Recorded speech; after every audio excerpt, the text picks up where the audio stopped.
semiconductors, or chips, power everything from smartphones and laptops to critical defense systems and advanced artificial intelligence. They are at the heart of the global economy and vital to technological advancement.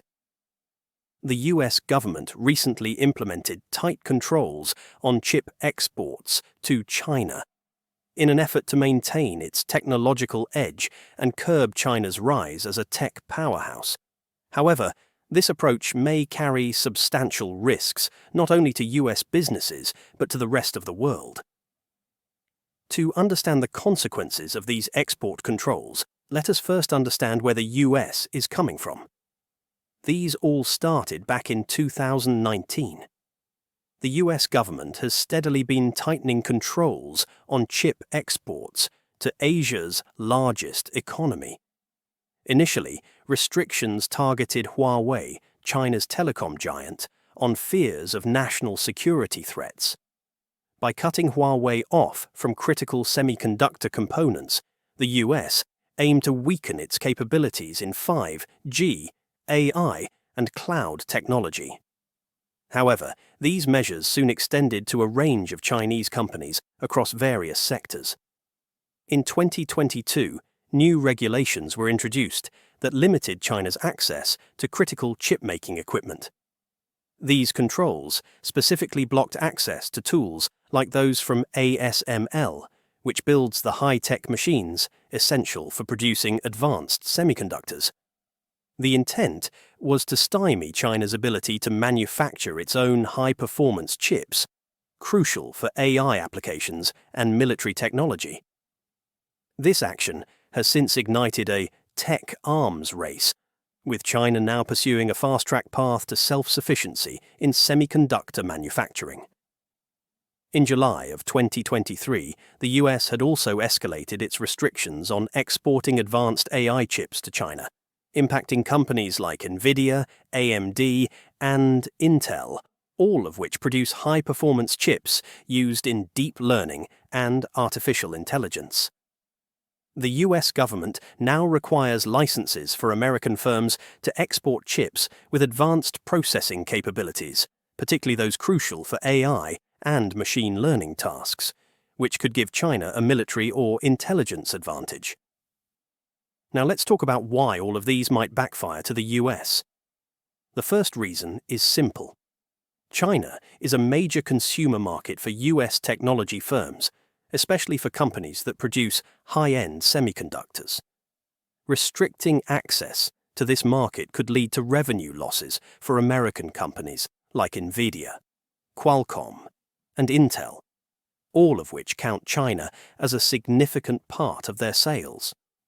For instance, NVIDIA's advanced AI chips, such as the A100H100, are in high demand across China for applications in AI development, data processing, and machine learning. Losing this market could hamper these companies' ability to reinvest in research and development, affecting their competitiveness on a global scale. This situation not only threatens revenue streams, but may also impede innovation. US companies allocate a portion of their revenue toward research, enabling them to stay ahead in the technology sector. However, as China is one of the largest consumers of AI chips and other advanced tech, US firms risk a weakened financial base without this demand. This could cause them to lose ground to global competitors who retain access to the Chinese market or develop alternative revenue sources. Then there is also global trade and the pressure on allied nations. The US, as we mentioned, was reported to have extended its chip export controls by encouraging allies like Japan, South Korea, and the European Union to adopt similar restrictions. This approach has put these nations in a difficult position. For instance, the European Union, which exports semiconductor materials to China, may face economic pressure if forced to comply. Such pressures could strain diplomatic ties, particularly if European countries perceive the US as overreaching or disregarding their economic interests. Moreover, Countries like Japan and South Korea, both crucial players in the semiconductor supply chain, may feel conflicted about enforcing restrictions that could damage their trade relations with China. South Korea's semiconductor companies, like Samsung and SK Hynix, have invested heavily in China, and compliance with US restrictions could strain their operations. Thus, the US's efforts to rally Allied support may backfire if these nations prioritize their economic ties with China over alignment with US policies. Another risk is that restrictions may drive China to accelerate its domestic semiconductor production capabilities. China has responded to sanctions by investing heavily in research and development aimed at creating indigenous technologies. Companies such as Semiconductor Manufacturing International Corporation have made impressive strides, producing chips at 7 nanometers, while some news reports even say that they are close to shipping 5-nanometer chips. To top it off, both Huawei and Xiaomi, which are China's largest consumer electronics producer, have been designing state-of-the-art chips. Huawei, for instance, has been reported to have a patent that covers both 3-nanometer and 5-nanometer process technologies. Xiaomi, too, has been reported by SCMP to have taped out the country's first 3-nanometer grade mobile chip. These are all notable achievements, especially for Semiconductor Manufacturing International Corporation, which lacks access to ASML's EUV lithography tools.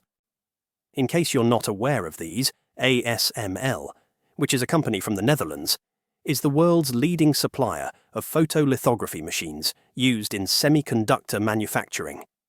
ASML's machines are essential for producing advanced chips at the smallest nodes, specifically the EUV, extreme ultraviolet. Lithography tools required for manufacturing chips below 7 nanometers.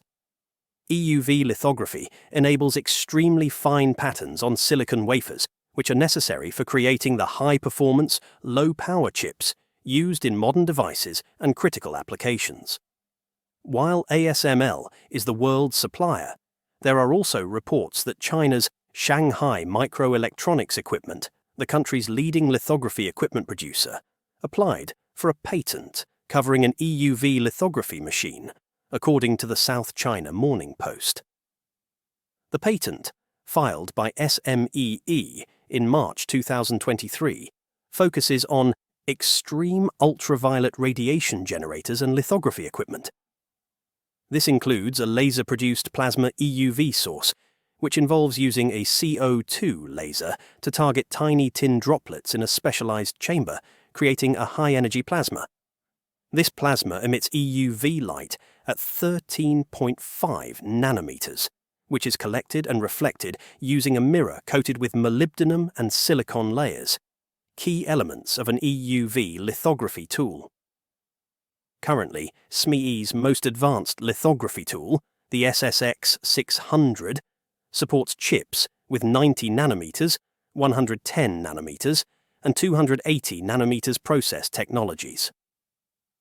In 2023, SMEE announced its plan to debut a 28-nanometer capable system, though it's unclear if this has entered mass production.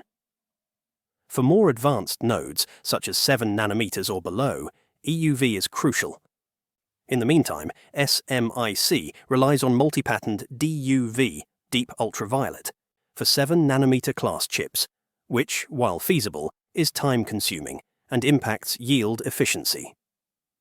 China's push for self-reliance has not been limited to semiconductors. Recently, China has been prioritizing the development of chips based on the open-source RISC-V architecture, which has gained popularity due to its cost-effectiveness and flexibility. Unlike traditional chip architectures like ARM and x86, which are patented and controlled by US-based companies, RISC-V is free to use and modify, making it a strategic choice for China as it seeks to minimize dependence on US technology.